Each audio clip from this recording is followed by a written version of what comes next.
जय माता आदिशक्ति। मेरे प्यारे बच्चे, आज तुम्हारी काली माता तुम्हारे लिए एक बहुत ही जरूरी संदेश लेकर के आई है। यह संदेश तुम्हारे लिए सुना और जानना अत्यंत आवश्यक है, क्योंकि मेरे बच्चे इसमें जो भी बताया गया है वह तुम्हारे जीवन के बारे में पूरी घटना को लेकर के बताया गया है। मेरे प्यारे बच्चे, आज्ञा तू। सबसे पहले मैं तुझे आशीर्वाद देती हूँ जिससे तू सदैव खुश रहे। बच्चे, आज मैं तुझसे ऐसे रहस्य प्रकट करने वाली हूँ जो न केवल तुझे समझने और सशक्त बनाने के लिए हैं, बल्कि तुझे यह भी दिखाने के लिए है कि अधर्म और अन्याय का परिणाम क्या होता है।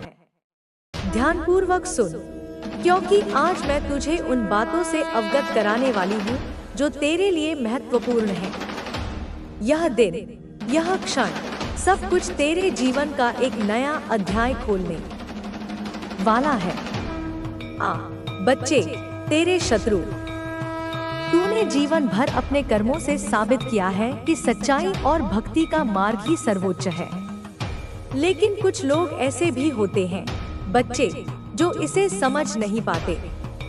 वे सोचते हैं कि छल, कपट और झूठ से वे दूसरों का मार्ग रोक सकते हैं, जैसे कि तेरे शत्रु, विशेष रूप से वह महिला जिसने तुझसे हमेशा जलन रखी। वह महिला जो तांत्रिकों के पास जाती थी, टोनेटोट के करवाती थी और अपने परिवार के लिए दूसरों को नीचा दिखाने के षड्यंत्र रचती थी, आज अपने ही जाल में फंस गई है। वह अपने घर को सुरक्षित करने के लिए दूसरों के घरों को नुकसान पहुंचाने की कोशिश करती थी। सोचती थी कि अपने ताबीज और अनुष्ठानों के बल पर वह अपने गलत इरादों को छुपा लेगी। लेकिन उसे यह नहीं पता था बच्चे, कि मेरे विधान से कुछ भी छुपाया नहीं जा सकता। तूने कभी किसी के लिए बुरा नहीं सोचा। मैं जानती हूँ कि हर किसी के प्रति तेरा दृष्टिकोण समान रहा। तूने हमेशा दया और करुणा का भाव रखा। यही तेरा सबसे बड़ा गुण है और इसी से मैं बहुत प्रसन्न हूँ। यही गुण तुझे सबसे अलग बनाता है। वह महिला जो तेरी भक्ति और समर्पण से जलती थी, जिसने तेरे खिलाफ नफरत और ईर्ष्या रखी, उसने बार बार तेरे चरित्र पर सवाल उठाए, तेरे कार्यों को गलत ठहराने की कोशिश की। मैं सब देख रही थी बच्चे, लेकिन तूने इन सब के बावजूद अपनी सच्चाई और भक्ति को कभी नहीं छोड़ा। आज का दिन विशेष है बच्चे, क्योंकि आज वह महिला जो अपनी चालों से दूसरों को पराजित करने का प्रयास करती थी, स्वयं पराजित हो गई है। उसके घर में आज ऐसा झगड़ा हुआ है बच्चे, जो उसके झूठ और कपट को उजागर कर देगा। उसने अपने परिवार को अपने झूठे जाल में फंसा रखा था, लेकिन वे भी कोई कम नहीं है। उसके परिवार वाले भी एक से बढ़कर एक हैं। मैं अच्छे से देख पा रही हूँ बच्चे, सब लोग ताबीज बांधे रहते हैं, सोचते हैं कि उनकी रक्षा बुरी शक्तियाँ करेंगी। लेकिन मेरे बच्चे, यह सब केवल तुझे संतोष देने के लिए नहीं है। यह संदेश तुझे सिखाने के लिए है कि तू द्वेष या नफरत का भाव मत रख। तेरे शत्रु ने अपने कर्मों का फल पाया है। अब तेरा कार्य यह है कि तू और भी अधिक प्रेम और भक्ति के मार्ग पर चले। अपनी माँ की पूजा करे, काली माँ पर विश्वास रखे। तूने हमेशा सच्चाई का साथ दिया है बच्चे, और यही कारण है कि मेरी कृपा तुझ पर हमेशा बनी रहती है। याद रख, जो व्यक्ति सत्य और धर्म के मार्ग पर चलता है, उसे कोई हरा नहीं सकता। तुझे चिंता करने की जरूरत नहीं है। मैं तुझे हर बाधा से बचाने के लिए सदा तेरे साथ हूँ। वह महिला जो तुझसे जलती थी, बार बार तुझसे अपनी तुलना करती थी। वह दूसरों से कहती थी, अरे यह अपने सम्मान के लिए संघर्ष भी करना पड़ सकता है। अक्टूबर के इस महीने में कभी कभी ऐसा हो जाता है कि अचानक से लोग तुम्हें मानसान देना बंद कर देते हैं। ऐसा तब होता है जब सूर्य कुंडली में कमजोर हो जाता है। साथ ही साथ स्वास्थ्य विकार भी हो सकते हैं। कहने का तात्पर्य है रक्तचाप की समस्याएं जीवन में बढ़ सकती हैं। मानसिक दबाव बढ़ सकता है। तुम बार बार महसूस करोगे कि मैं हार गया, मैं कुछ नहीं कर सकता। लेकिन फिर तुम्हें इतना ध्यान रखना है कि सिर्फ एक काम करके तुम अपनी जिंदगी को शानदार बना सकते हो। वो आगे वीडियो में हम बताएंगे।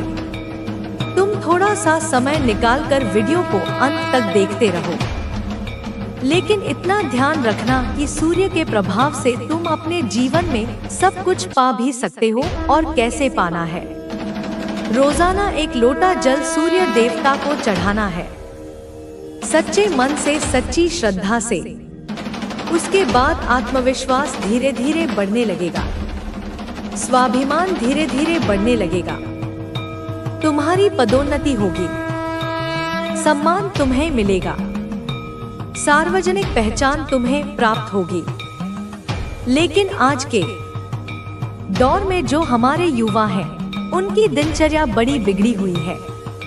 वे रात्रि को देर से सोते हैं और सुबह भी काफी देरी से उठते हैं, जिसकी वजह से होता क्या है, सूर्य को जल देने का समय ही वह नहीं निकाल पाते। तो परिवर्तन आखिर कैसे आएगा? अक्टूबर के इस महीने में सूर्य का बहुत बड़ा राशि परिवर्तन होने जा रहा है। तो तुम्हें इस बात का ध्यान रखना है कि तुम यह गलती ना करो, वरना बहुत बड़ा नुकसान झेलना पड़ सकता है। साथ ही साथ तुम्हें सावधानी यही बरतनी है कि अपने अहंकार पर काबू रखना है। कभी कभी थोड़ा सा पैसा आ जाता है तो इंसान दूसरे आदमी को नीचा समझने लगता है, उसके ऊपर हंसने लगता है, उसकी गरीबी का मजाक उड़ाने लगता है।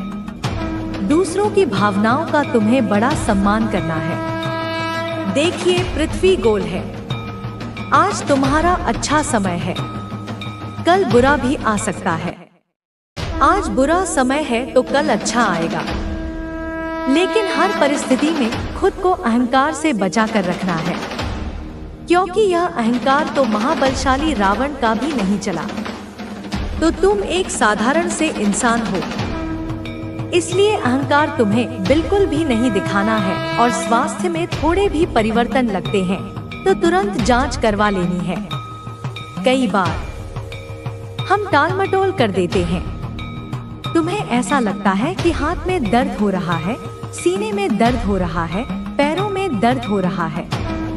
यह तो छोटी मोटी बात है, लेकिन तुम्हें अभी के समय में, अक्टूबर के महीने में इसे नजरअंदाज नहीं करना है।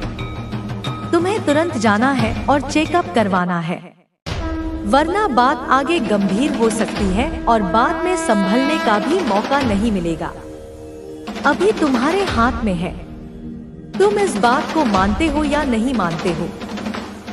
साथ ही साथ हमने तुम्हें बताया था अक्टूबर के इस महीने में बृहस्पति भी राशि परिवर्तन करने वाले हैं। तो बृहस्पति का मुख्य जो प्रभाव इंसान के जीवन पर देखने को मिलता है, वह सौभाग्य के मामले में, काम धंधे के विस्तार के मामले में, ज्ञान के मामले में, शिक्षा के मामले में। जो लोग नौकरी प्राप्त करना चाहते हैं, बहुत बड़ा समय उनके लिए निकल कर आ रहा है। बात को बहुत ध्यान से सुनना। तुम्हारी जिंदगी में हमेशा से एक चीज की कमी रही है और वह है मोटिवेशन की। कहने का सीधा तात्पर्य है कि तुम्हें सब लोग हमेशा से कमजोर करते आए हैं। कभी भी किसी ने तुम्हें यह नहीं कहा कि तुम चिंता मत कर, मैं तेरे साथ खड़ा हूँ। तुम्हें सबने हमेशा डराया है, तुम्हारे अंदर भय पैदा करने की कोशिश की है और उसी वजह से तुम हमेशा हर काम को करने से पहले 10 बार सोचते हो। तुम्हारे अंदर आत्मविश्वास नहीं आता। ऐसा इसीलिए क्योंकि आसपास के लोग बेहद ही मतलबी हैं। कुछ ऐसे लोग हैं जो फायदा उठाने वाले हैं और कुछ ऐसे लोग हैं जो तुम्हारी मेहनत से आगे बढ़ना चाहते हैं। तो तुम्हें यहाँ सूझबूझ दिखानी है और इतना ध्यान रखना है कि बृहस्पति तुम्हारे लिए काम करेंगे, तो तुम बहुत आगे जाओगे। और बृहस्पति अगर कमजोर हो गए तो पैसा हाथ से चला जाएगा, खर्चा ही खर्चा होगा और रात कर देता है, जिससे उसकी शक्ति नष्ट हो जाती है। जो व्यक्ति अपनी ऊर्जा को सकारात्मक कार्यों में लगाता है वह हमेशा सफलता प्राप्त करता है। जो लोग तुम्हारे मार्ग में बाधाएं उत्पन्न कर रहे हैं वे स्वयं ही अपने कर्मों का फल भोगेंगे। तुम बस अपने मार्ग पर चलते रहो, कभी भी अपने सिद्धांतों से समझौता मत करो। जो व्यक्ति अपने सिद्धांतों पर अडिग रहता है वही सच्चे अर्थों में महादेव का भक्त होता है। महादेव की कृपा से तुम्हारे जीवन में धन, समृद्धि और सफलता का प्रवाह होगा, लेकिन यह तभी संभव है जब तुम अपने मार्ग पर अडिग रहो और अपने कर्मों को सही दिशा में ले जाओ। तुम्हारी आत्मा की शक्ति इतनी प्रबल है कि कोई भी नकारात्मक शक्ति तुम्हें नुकसान नहीं पहुंचा सकती। बस अपने मन को शांत रखो और अपने लक्ष्य पर ध्यान केंद्रित करो। जब व्यक्ति अपने मन को नियंत्रित कर लेता है तब वह किसी भी परिस्थिति में सफलता प्राप्त कर सकता है। अब तुम्हें किसी भी चीज का भय नहीं होना चाहिए। तुम्हारी आत्मा अजरमर है। यह शरीर नश्वर है, लेकिन आत्मा कभी नष्ट नहीं होती। जब व्यक्ति इस सत्य को समझ लेता है तब वह हर प्रकार के मोह और भय से मुक्त हो जाता है। महादेव की कृपा से तुम्हें वह शक्ति प्राप्त होगी जिससे तुम अपने जीवन के हर लक्ष्य को प्राप्त कर सकोगे। बस अपने मार्ग पर चलते रहो, अपने विचारों को शुद्ध रखो और अपने कर्मों को सही दिशा में ले जाओ। तुम्हारी सफलता निश्चित है। तुम्हारे शत्रु तुम्हें रोकने का प्रयास करेंगे, लेकिन वे स्वयं ही पराजित होंगे, क्योंकि महादेव का भक्त कभी पराजित नहीं हो सकता, वह सदा विजयी होता है। महादेव की कृपा जिन पर होती है वे किसी भी परिस्थिति में हार नहीं मानते। जीवन में कितनी भी कठिनाइयां आए, जब व्यक्ति शिव की भक्ति में लीन हो जाता है तो हर समस्या का समाधान उसे अपने भीतर ही मिल जाता है। महादेव ने हमें सिखाया है कि धैर्य और समर्पण से हर बाधा पार की जा सकती है। जब व्यक्ति सच्चे मन से भगवान का स्मरण करता है तो उसकी आत्मा को एक नई ऊर्जा प्राप्त होती है। यह ऊर्जा उसे हर प्रकार के संकट से लड़ने की शक्ति देती है। संसार में जो भी हो रहा है वह किसी न किसी कारण से हो रहा है। जब हम यह समझ लेते हैं कि सब कुछ एक निश्चित योजना के अनुसार हो रहा है, तब हमारे मन का भटकाव समाप्त हो जाता है। जीवन में संघर्ष हर किसी के हिस्से में आता है। कुछ लोग इन संघर्षों से घबरा जाते हैं और अपने लक्ष्य से भटक जाते हैं, जबकि कुछ लोग इन संघर्षों को अपनी ताकत बना लेते हैं और आगे बढ़ते रहते हैं। जो लोग महादेव की शरण में आते हैं वे कभी हार नहीं मानते। वे जानते हैं कि हर रात के बाद सुबह होती है और हर अंधकार के बाद प्रकाश आता है। इसलिए जब भी कठिनाइयां आए तब हमें धैर्य रखना चाहिए और अपनी आत्मा की शक्ति पर विश्वास रखना चाहिए। जो व्यक्ति अपने अंदर की शक्ति को पहचान लेता है वह संसार की किसी भी शक्ति से नहीं डरता। महादेव हमें सिखाते हैं कि सच्चा बल बाहरी नहीं होता बल्कि आंतरिक होता है। जब व्यक्ति अपने मन को नियंत्रित कर लेता है तब वह किसी भी परिस्थिति में विचलित नहीं होता। जो लोग अपने मन पर नियंत्रण नहीं रख पाते वे जीवन में छोटी छोटी बातों से परेशान हो जाते हैं, लेकिन जो लोग ध्यान और साधना के माध्यम से अपने मन को स्थिर कर लेते हैं वे किसी भी प्रकार की चिंता से मुक्त हो जाते हैं। महादेव का ध्यान हमें यह शक्ति प्रदान करता है कि हम हर परिस्थिति में धैर्य बनाए रखें और सही निर्णय लें। इस संसार में कई प्रकार के लोग होते हैं। कुछ लोग तुम्हारे मित्र बनेंगे तो कुछ तुम्हारे विरोधी होंगे, लेकिन जो व्यक्ति अपने मार्ग पर अडिग रहता है वह इन सब चीजों से प्रभावित नहीं होता। तुम्हें अपने कर्मों पर ध्यान देना है, न कि लोगों की बातों पर। जब तक तुम अपने लक्ष्य की ओर बढ़ते रहोगे तब तक तुम्हारी राह में बाधाएं आती रहेंगी, लेकिन यह बाधाएं ही तुम्हें मजबूत बनाएंगी। जब सोना तपता है तभी वह कुंदन बनता है। इसी तरह जब व्यक्ति कठिन परिस्थितियों से गुजरता है तभी वह सशक्त बनता है। महादेव के भक्त को कभी भी क्रोध और घृणा में नहीं बहना चाहिए। क्रोध व्यक्ति के निर्णय को कमजोर कर देता है और घृणा उसके मन को अशांत कर देती है। जब व्यक्ति इन नकारात्मक भावनाओं से मुक्त हो जाता है तभी वह सही मायनों में स्वतंत्र होता है। महादेव हमें यह सिखाते हैं कि हमें हर परिस्थिति में अपने मन को शांत रखना चाहिए। जब व्यक्ति शांति के साथ अपने जीवन को आगे बढ़ाता है तब वह हर लक्ष्य को प्राप्त कर सकता है। तुम्हारे शत्रु तुम्हें गिराने की कोशिश करेंगे, लेकिन यदि तुम्हारी आत्मा जागरूक है तो वे तुम्हारा कुछ नहीं बिगाड़ सकते। तुम्हें बस अपने मार्ग पर चलते रहना है। तुम्हारी सफलता तुम्हारी मेहनत और संकल्प पर निर्भर करती है। जो लोग केवल दूसरों की आलोचना में लगे रहते हैं वे कभी स्वयं आगे नहीं बढ़ पाते। इसलिए आलोचनाओं की परवाह मत करो और अपने कर्म करते रहो। जो व्यक्ति अपनी इच्छाओं से मुक्त हो जाता है वही सच्ची शांति का अनुभव कर सकता है। यह संसार मोहमाया से भरा हुआ है। हर कोई किसी न किसी चीज के पीछे भाग रहा है, लेकिन जो व्यक्ति इन इच्छाओं से परे हो जाता है वह किसी भी परिस्थिति में आनंदित रह सकता है। महादेव हमें यह सिखाते हैं कि हमें संसार में रहकर भी संसार के बंधनों से मुक्त रहना चाहिए। जब व्यक्ति इस सत्य को समझ लेता है तब उसे कोई भी चीज विचलित नहीं कर सकती।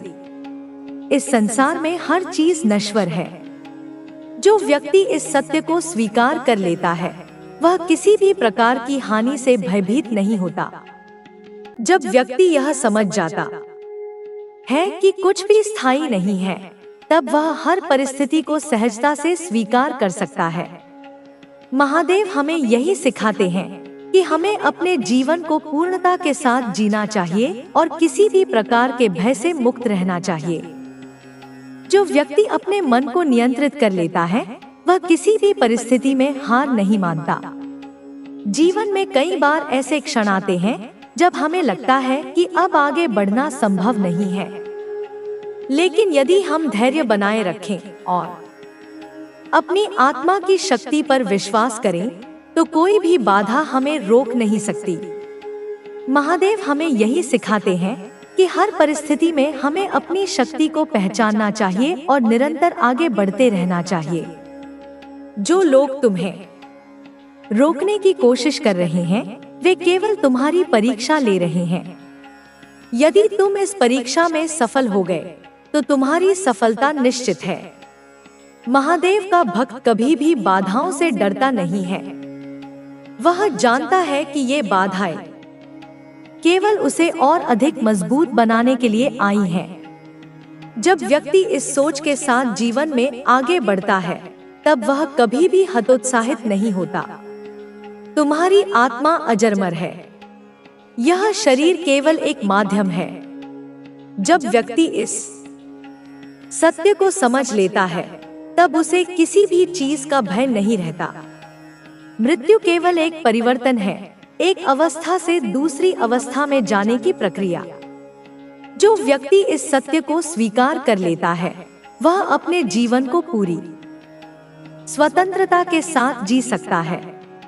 महादेव हमें सिखाते हैं कि जीवन को पूरी ऊर्जा और समर्पण के साथ जीना चाहिए। हर क्षण को इस तरह जीना चाहिए जैसे वह अंतिम हो। जब व्यक्ति इस सोच के साथ जीवन जीता है तब वह हर परिस्थिति को सहजता से स्वीकार कर सकता है। जीवन में जो भी हो रहा है उसे स्वीकार करो और आगे बढ़ो। यही महादेव की शिक्षा है। संसार में कोई भी व्यक्ति पूर्ण रूप से अच्छा या बुरा नहीं होता। हर व्यक्ति के भीतर अच्छाई और बुराई दोनों होती है। यह व्यक्ति के अपने विचारों और कर्मों पर निर्भर करता है। सामने एक शुभ चिंतक की तरह प्रस्तुत हो रहा है, लेकिन उसकी मंशा कहीं और है। यह व्यक्ति तुम्हारे खिलाफ साजिश रच रहा है और वह पूरी तरह से उस रास्ते पर आगे बढ़ने की कोशिश कर रहा है जो तुम्हारे लिए नुकसानदायक हो सकता है। कल की बातचीत में मैंने तुम्हें थोड़ा सा इस बारे में बताया था, लेकिन आज मैं इस विषय पर और विस्तार से बात करूंगी। यह तुम्हारी सुरक्षा के लिए बहुत जरूरी है कि तुम इस व्यक्ति की सच्चाई को समझ सको।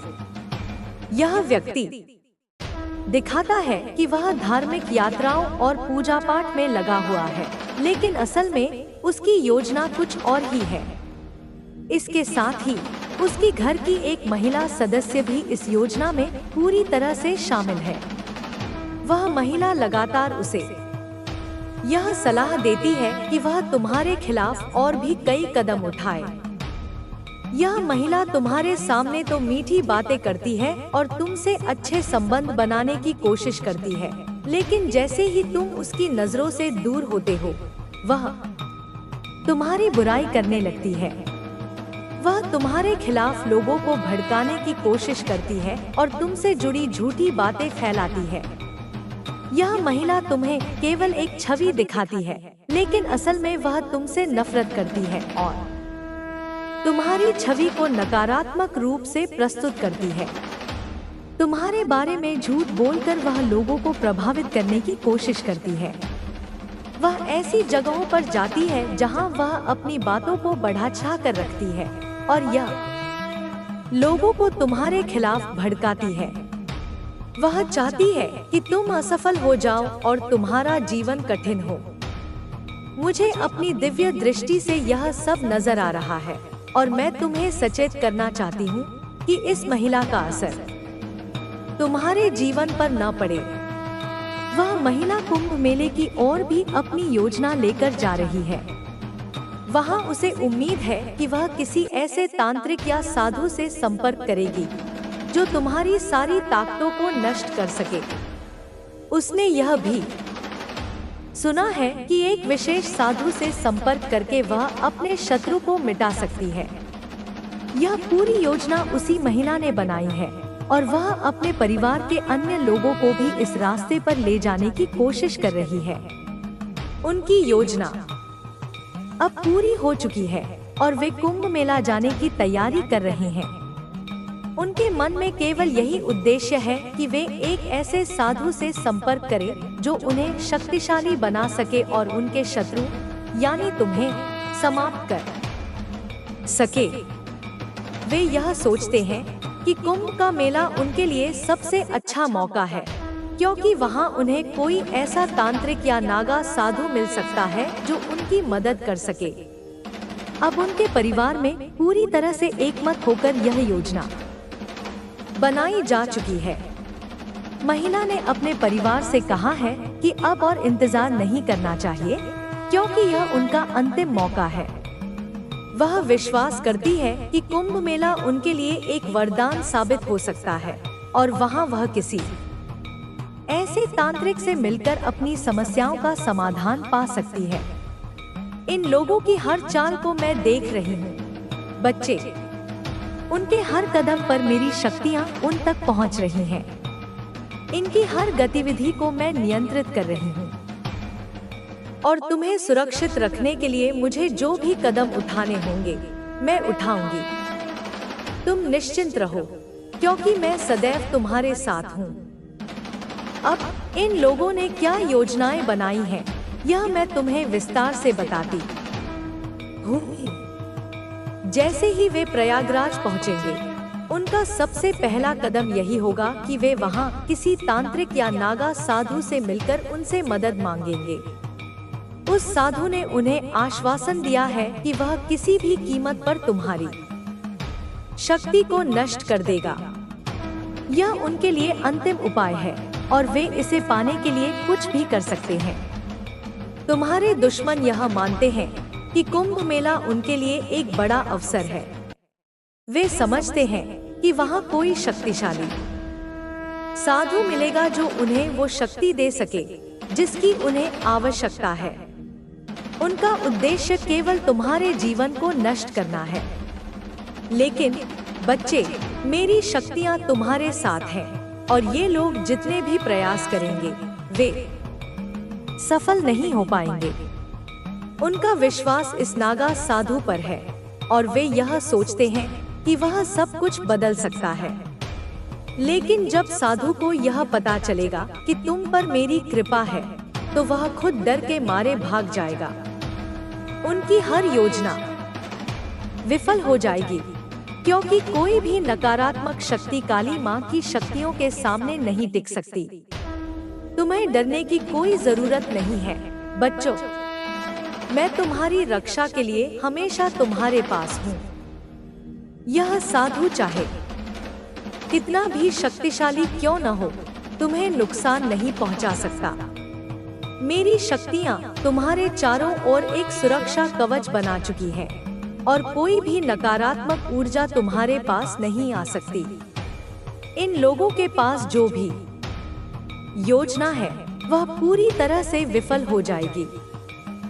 चाहे वे कितने भी बड़े साधु से सहायता लें, मेरी शक्तियाँ उन्हें निरंतर विफल करती रहेंगी। मैं अपनी दिव्य दृष्टि से देख पा रही हूँ कि यह साधु जो तुम्हारे दुश्मनों को विश्वास दिला रहा है वह किसी भी हालत में तुम्हारी शक्ति से टक्कर नहीं ले सकता।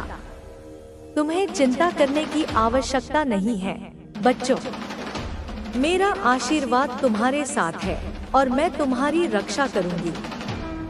तुम सिर्फ मेरे नाम का जाप करो और मेरे मंत्रों का उच्चारण करो ताकि तुम और तुम्हारा परिवार हर नकारात्मक शक्ति से बच सके। अपने घर के चारों कोनों में दीपक जलाओ ताकि कोई भी बुरी शक्ति घर में प्रवेश कर सके। अब तुम्हारे दुश्मनों की बातचीत को मैं और विस्तार से बताती हूँ। उनके परिवार के सभी सदस्य इस योजना में शामिल हो गए हैं और वे पूरी तरह से इस यात्रा के लिए तैयार हैं। उनका मन यही है कि कुंभ मेला एक ऐसा अवसर है जो उन्हें शक्ति दिलाएगा।